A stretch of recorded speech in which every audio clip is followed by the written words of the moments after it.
Hello guys, hello guys, ഞങ്ങളവിടെ പോകുന്ന സമയം ഞങ്ങൾ ചായ കുടിക്കാൻ പോകുന്നു. ചായ കുടിക്കാൻ പോകുന്നു.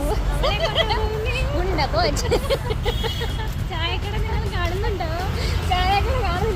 ദാ അവിടെ ഒരു ആൾക്കൂട്ടം കണ്ടില്ലേ, അങ്ങോട്ടാണ് കേട്ടോ ഞങ്ങളും ചായ കുടിക്കാനായിട്ട് പോകുന്നത്. പോയി കഴിഞ്ഞാൽ പിന്നെ അവിടെ ഇതൊരു ചടങ്ങാണ്. ഇതെന്തെന്ന് വെച്ചാൽ നമ്മൾ എന്ത് കഴിക്കണമെന്നും കുറേ നേരം നോക്കിക്കൊണ്ടിരിക്കും, പിന്നെ അതിനെക്കുറിച്ച് സംസാരിച്ചുകൊണ്ടിരിക്കും. അവസാനമായിരിക്കും നമ്മൾ കടയിലോട്ട് കയറുന്നത്. പിന്നെ ആകെയുള്ള ആശ്വാസം എന്ന് പറഞ്ഞാൽ സീറ്റ് കിട്ടി കേട്ടോ അകത്തിരിക്കാൻ, അല്ലെങ്കിൽ ചിലപ്പം പുറത്ത് നിന്നിട്ടായിരിക്കും ചായ കുടിക്കുന്നത്. പിന്നെ ഞാൻ ഈ ഒരു ബനാന കേക്കാണ് കേട്ടോ പറഞ്ഞത്. സോന ഇത് എഗ് കപ്സ് ആണ് കേട്ടോ. ഞാൻ പക്ഷേ ഇത് ആദ്യമായിട്ടാണ് കാണുന്നത്. അങ്ങനെ ഞാൻ ബനാന കേക്ക് കഴിച്ചു, എനിക്ക് ഇഷ്ടപ്പെട്ടു കേട്ടോ, നല്ലതായിരുന്നു. പിന്നെ കുറച്ച് സമയം കഴിഞ്ഞിട്ടാണ് ചായ വന്നത്. എന്നിട്ട് ചായയും കുടിച്ചു, നല്ല രസമായിരുന്നു കേട്ടോ, എനിക്ക് ഇഷ്ടപ്പെട്ടു. അങ്ങനെ ചായയൊക്കെ കുടിച്ചിട്ട് ഞങ്ങൾ അവിടെ നിന്ന് ഇറങ്ങുകയാണ്.